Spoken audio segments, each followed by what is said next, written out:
overlanding, the great outdoors, rally, and the Isle of Man PP.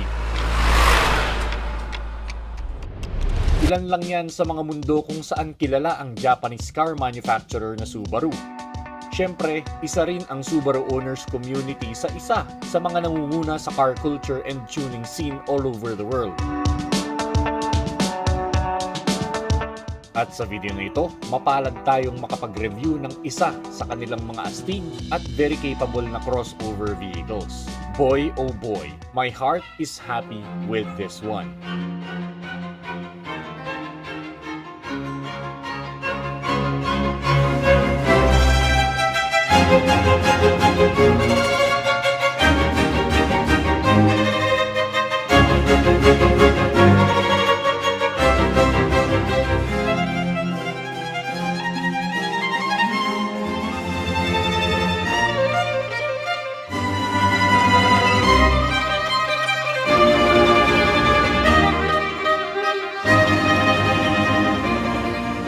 Mga kapatid, what we have here is the 2024 Subaru Crosstrek. Isa po itong gwapong-gwapo at sharp-looking na compact crossover na offering mula sa Subaru. At tulad nga ng impression na iniwan nito sa buong mundo, napaka-capable daw ng sasakyan na ito. Man, I'd love to try that out.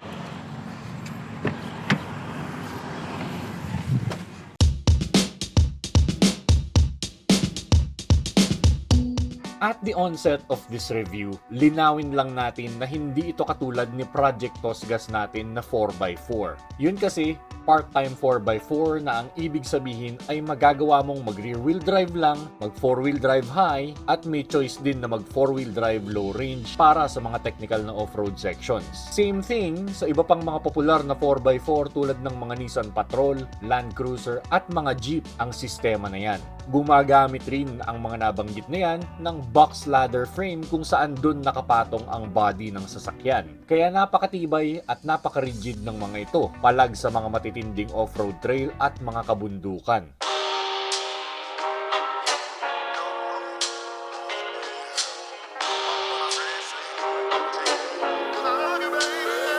That monocoque chassis is responsible in making it lighter pero engineered pa rin to be as stiff. At dahil naka-monocoque chassis ito, mas maganda ang on-road manners nito. Mas optimized ng engineers ang handling dahil sa mas magaan na kaha. Ramdam mo sa manibela nito ang saktong gaan at weight feel sa bawat liko o correction while you're driving on the road.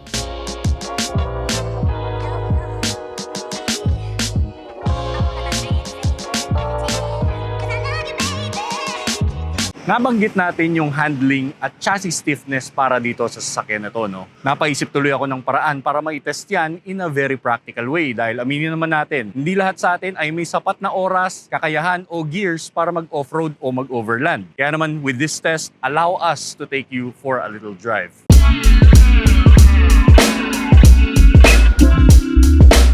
Alright folks, nandito tayo ngayon sa Bukawi, lalawigan ng Lubacan. Bulacan, para i-test itong Subaru Crosstrek na to, no? Bakit natin dito napili na testingin tong sasakyan na to, you may ask?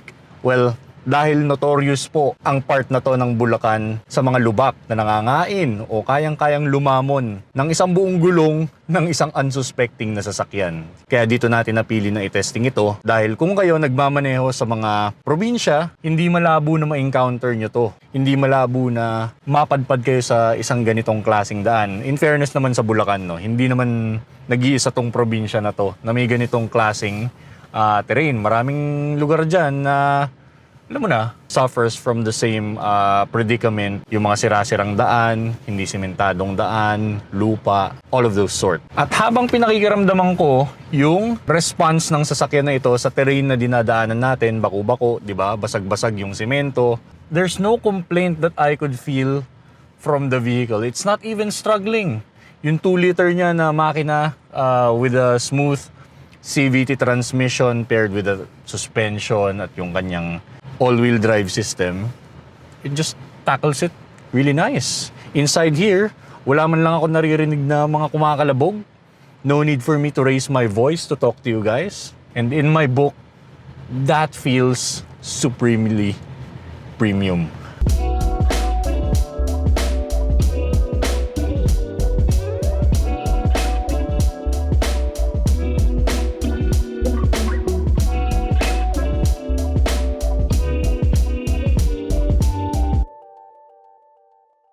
Naaalala ninyo yung sinabi natin kaninang part-time 4x4 mula sa ibang brand? Well, dito, naka all-wheel drive system tayo. Symmetrical all-wheel drive system to be more specific. Ibig sabihin po niyan, all the wheels are working all the time. And this system is smart enough to detect kung saan dadalhin ang power na kinakailangan, lalo na kapag cornering po kayo o kapag nasa ganitong alanganing mga kalye. Sa makatuwid, sa pagkakataong ito na rin perfect gamitin ang mga electronic driver assistance array ng sasakyang ito para mas ma-maximize ninyo ang capabilities ng Crosstrek.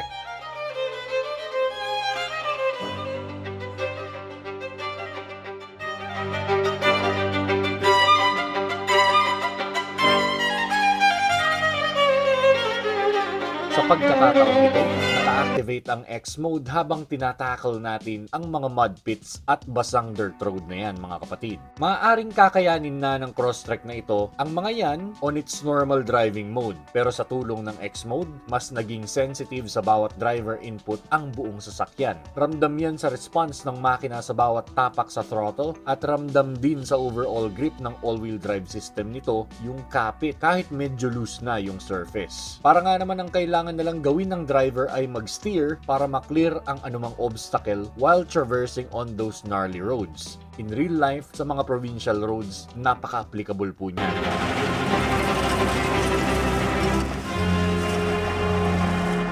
Yes, capable at palag ang sasakyan na ito sa mga kabundukan, disyerto at mga overland trips. Yes, palag ito sa mga hardcore na lubak. Pero anong ibig sabihin naman ito para sa mga average drivers like us na most likely gagamitin ang sasakyan ito pamasok sa trabaho, pangpunta sa malls kasama ang pamilya, pangkarga ng mga gamit sa errands at pangsabak sa Metro Manila traffic, and not to mention pangsabak din sa mga naggagandahang kalye lalo na dito sa Metro Manila. Kung makikita po ninyo kung paano i-absorb ng sasakyan na ito, yung mga road imperfection, yung mga biglaang lubak, yung mga humps natin na halos lahat substandard dito sa Pilipinas, you could see how well designed the suspension is. Yes, I could say na hindi siya ganun ka long travel, hindi siya katulad ng suspension ng Pajero natin, but that's a different story. Remember folks, this is a crossover. Yung suspension feel nito nasa sportier side. Kung ikukumpara natin dun sa mga Prado, Pajero, Land Cruiser, FJ Cruiser, that's different. This one, kotseng-kotse yung feel niya when you're on road, but when the road ends, I think it's where you'll feel na palag siya. The ground clearance really makes a statement for itself, I guess. That simply gives you the assurance na kahit saan ka man mapadpad na kalye dito sa Metro Manila or saan mang syudad, kayang i-handle ng suspension ng sasakyan na ito, yung mga ganyang klaseng terrain. And if we compare the new Crosstrek to its predecessor, yung XV, well, this one is sharp, but this one is sharper. I'll just show you the front. Sharp naman to, but the other one, the Crosstrek, is just tad bit much sharper. Kung napapaisip naman kayo sa kapalit na fuel economy ng lahat ng capability at refinement na yan, well, nag-average po ako ng around 9 to 10 kilometers per liter sa good mix of city and highway driving. Maaaring maisip nyo na medyo malakas, pero malaking tulong po yung 8-speed transmission dahil parating relax sa RPM itong sasakyan na ito while cruising. Plus, napakalaking tulong din ng start-stop system para mas makatipid sa gasolina.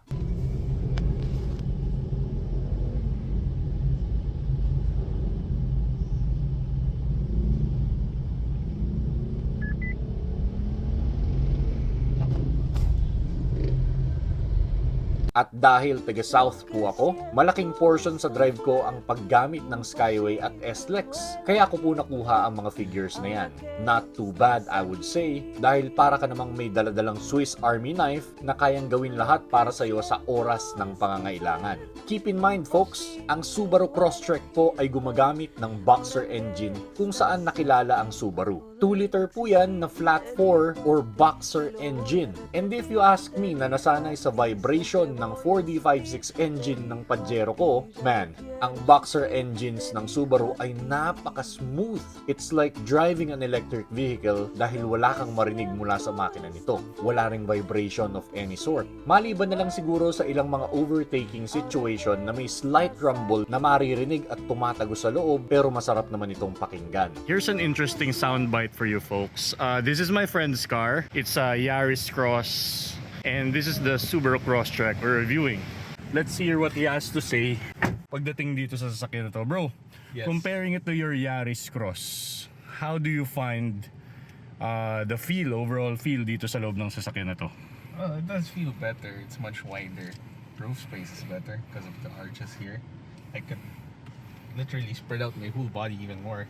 More So, leg space. leg space, headroom, Even for the left arm. Like, shoulder this room. isn't, yeah, actually, sakto, pantay siya. So if you want to hold the steering wheel, put your elbow here. It's very Mas ergonomic, you mean to say. even here.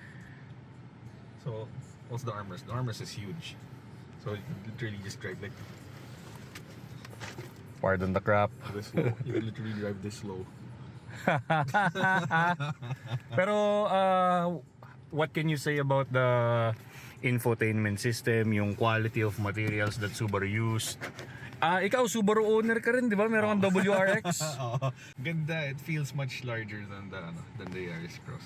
Eh yung kumpara sa WRX mo, anong mas okay na interior feel? Siguro doon pa rin ako. Mas maganda upuan doon eh. Racing buckets. Maganda yung bolsters na eh. Like, tsaka very comfy. Alright. So far about this, I like it. Would you approve? I approve. I hope they bring out a hybrid though. You know, Fuel's okay. expensive.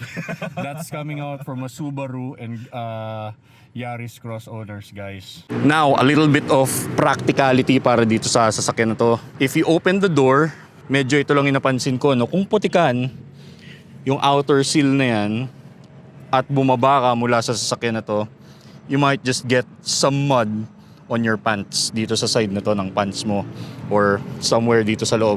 Dahil, syempre, papahid yung pants mo dyan sa part na yan.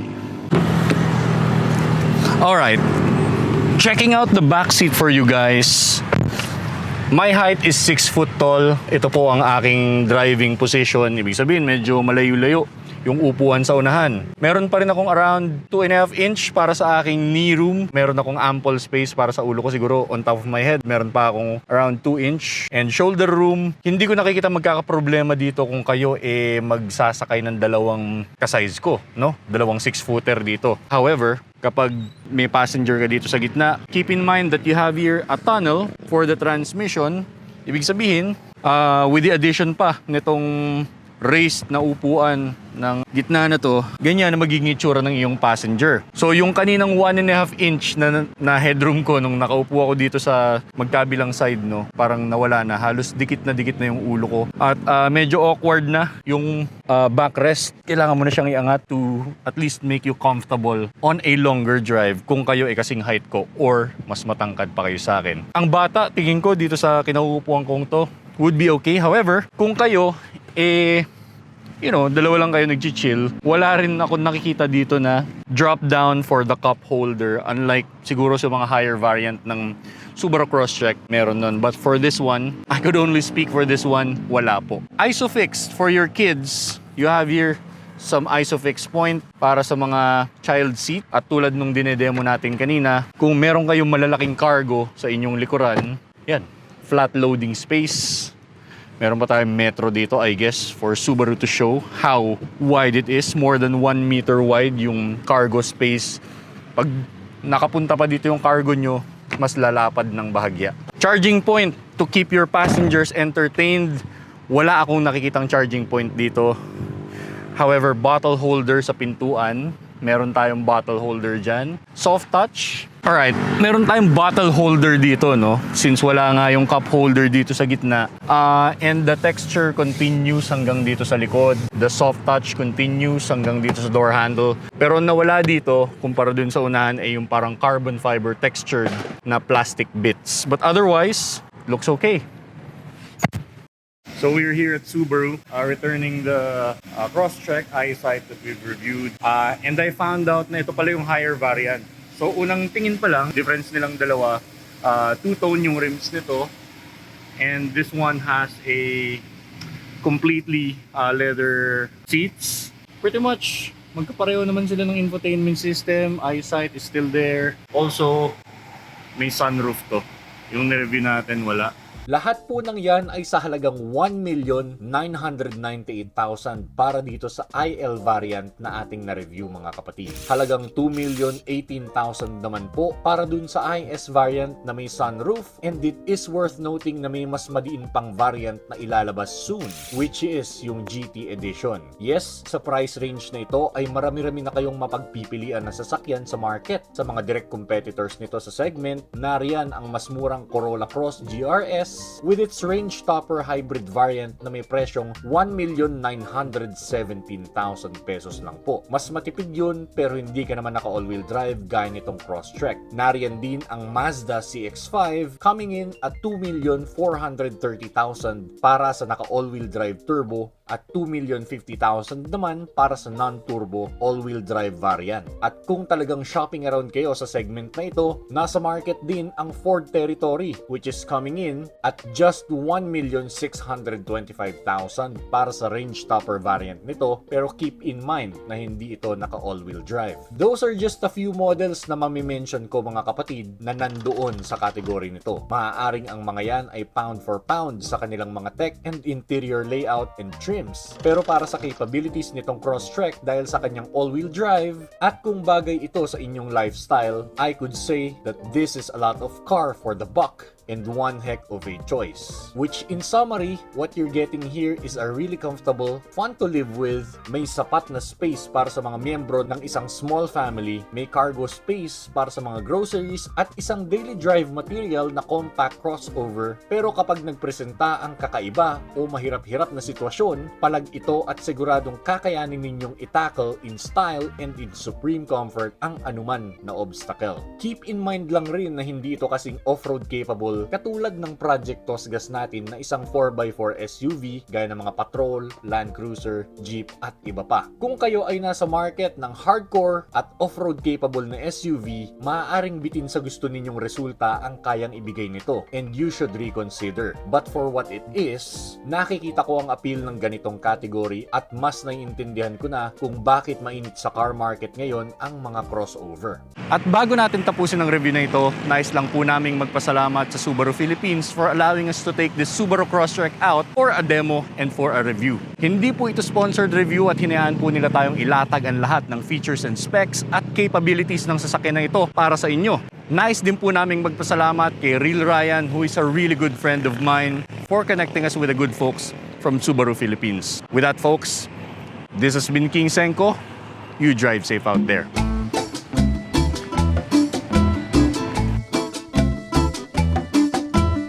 Yo! Pambira talaga oh. Sa dinami-dami ng lugar kung saan ka masisiraan, dito pa. Joke lang. Easy guys. Kikitain lang natin si Jill, cameraman natin. What's up, Ese? What's up? Anong ginawa mo dyan sa Pegasus, bro? Nasiraan ako. Dami talaga nasisiraan dito. Nasisiraan ng ulo.